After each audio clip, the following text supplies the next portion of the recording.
I have never in my life loved a game so much and yet been so disappointed in it. Sunnyside is pretty darn close to being my ideal farming life sim, but it's also been released much too early. So here's my kind of half review, half vent on this wonderful yet totally tragic game.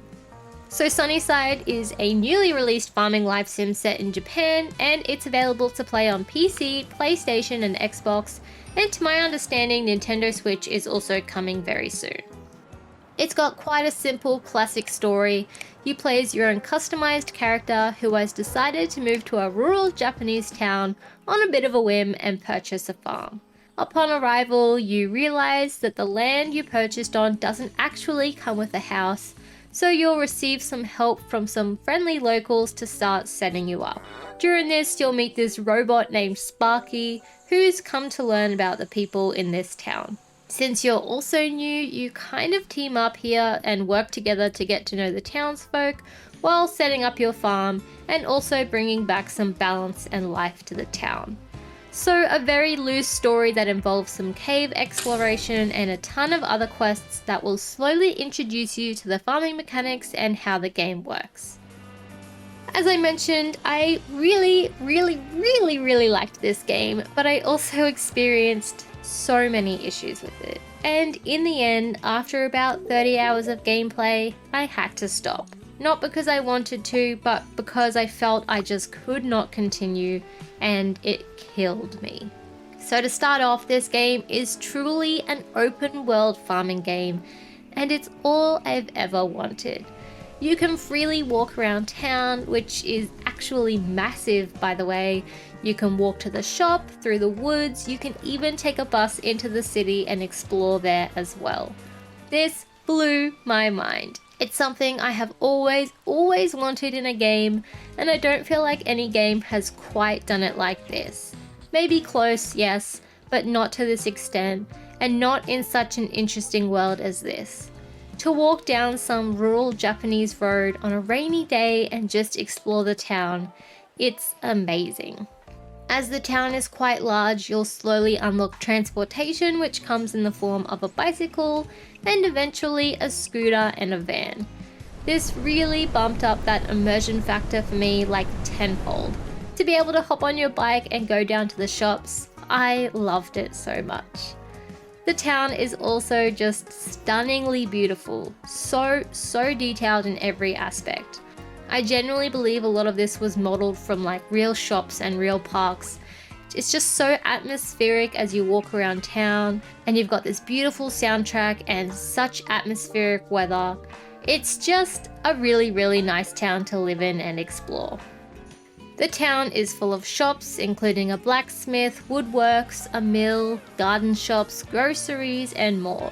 Not only that, but there are also several parks, shrines, beautiful gardens, and just super cozy paths that you can walk around and explore. The shops as well have so much stuff that you can purchase, from having materials like planks made for you, or buying meals, garden accessories, and way more. So it's really fun, especially at the start of the game, to explore these shops and just see what kind of stuff you can get. Your farm itself is just on the outskirts of town, but still relatively close to everything. You have a total blank canvas to start with. You'll start off with like this measly tent, but as you get assistance from your new neighbors, you'll be able to get a little bit of a farm started, and you can use blueprints to start building as well. This part does slowly unlock, so you can't just go crazy right at the start, but as you complete quests and progress, you'll be able to continue building new things like houses, coops, barns, and more. Farming here is also excellent. You'll need to clear grass, dig some plots, and then you can order online a variety of seeds. Being a bit more of a realistic farming game, it definitely shows here, as many of these crops grow through multiple seasons and can be planted in other seasons that it doesn't even fruit in.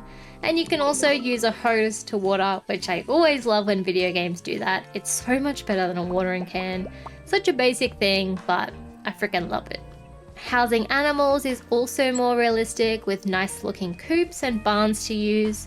We'll need to use hay to clean them out each day, and then you can even open them up, see inside, and grab the eggs. You can also get pets here, so dogs and cats, and you can literally just go up to your dog, hook up a leash, and take it out for a walk in this open world. Like, this video game was seriously just made for me. I love it so much. But man, if I don't hate it so much at the same time. Naturally, like most farming games, there's a sort of mining quest line where you need to explore a cave system and you go deeper and deeper. In this game, it just does not fit at all, and it's so poorly done at that. As part of the storyline, you'll try and help your new robotic friend by guiding you both through a series of mining levels as you try and power on these systems. To do this, you need to power on 4 stations and then reach a final power button, turn it on, fight a mini-boss, and then progress to the next level. And these are pretty hefty too. I think there's only 4 or so levels, but it does take some time to get through them. And I hated this with all of my soul. There are these kind of creatures that you find down here that you'll need to fight or avoid, and it's just so clunky and horrible. You'll constantly be trying to avoid these annoying little things, and they run after you, and it's just so frustrating. If they manage to get into a fight with you, you basically use this card system that just is so empty feeling. Like there's no depth to it, you just pick a card, do some damage, and that's it. There's not really any sort of strategy here, and I never even got taught how to learn how to read the cards properly. This may have potentially been a glitch because I noticed for other parts of the game, I got the tutorial for it like hours and hours and hours later after I'd first done it. So yeah, I could have just missed the tutorial, but I guess I'll never know. And if that's not bad enough, the whole cave system part of this game is incredibly glitchy. I got stuck in there multiple times, my game crashed while I was doing it, sometimes I get chased by these creatures but then they glitch out and don't actually attack me. It's all just very, very glitchy. And that kind of smoothly brings me into why this game is so bad, even though I loved it so much. The entire game is just a hot, glitchy mess.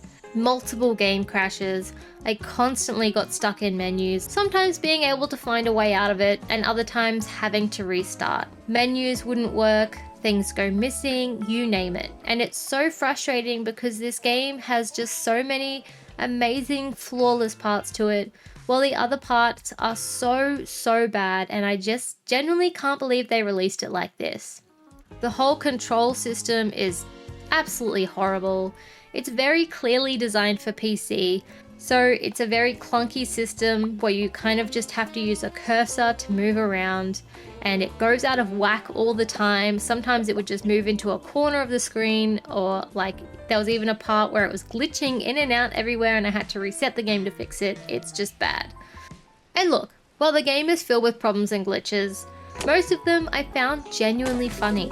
Like they didn't bother me and I continued to happily play my game.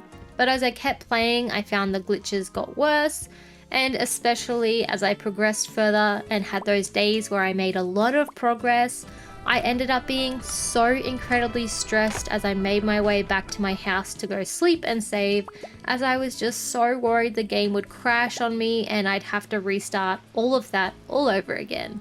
And it just made it unenjoyable. As I touched on before, the game is just so stunning, but damn if the characters just look so out of place here. And while after a while I kind of got used to the characters and could even see how the style might fit in with the game, the characters themselves act so weirdly, especially in cutscenes, like their heads turn backwards like their neck is broken, or they look in the wrong direction when they're talking to you, and it just kills that immersion. Back to the more positive stuff, I did really enjoy how much freedom you get in this game, and not just from the open world aspect. You're really kind of left alone from the start to do what you want.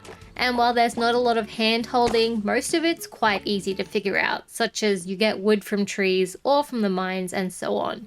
It didn't feel like I was following a story or a quest line, but more so just living out my farming life and doing some tasks on the side, which is nice. Kind of similar to Stardew Valley. And while you can mostly get everything from the get-go, the game also restricts you and slowly introduces the more complicated parts such as like cooking or like building bigger blueprints and housing animals, So while you are restricted with things, it's like the harder stuff that you wouldn't be able to even do yet, so you don't feel restricted in that way. Finally, pretty much everything you do in this game gets you XP, even walking around the town. You have these skills that you can level up in, where you'll need to reach a certain level and then make an offering. Doing so will give you a perk, such as getting a higher yield from crops or using less stamina from mining and so on. I actually found it really funny because at the start of the game I was thinking it would be so awesome if this game had something like that, and then as I progressed it popped up. Totally awesome. It makes even kind of simple tasks like walking around town feel genuinely useful to your game progression. And needing an offering kind of pushes you in a way to make sure you experience everything, such as collecting mushrooms or growing certain crops that you might not otherwise do. So yeah, I hope you can understand a bit more now my sort of love-hatred relationship with this game. It's honestly almost the perfect game for me. I loved it so much and I have so much more stuff that I want to do and I really want to keep playing it. But honestly, the crashes and the issues just began to stress me out and I really feel the game needs more work. The gameplay itself is amazing and I can hardly fault it, except for the mining system part. If they do end up fixing this stuff up, it would honestly be up there with some of my all-time favorite farming games. So please, I love your game so much. Please fix it up. I'm begging you. Thank you so much for watching. I hope you enjoyed this review and I will see you in the next one. Bye!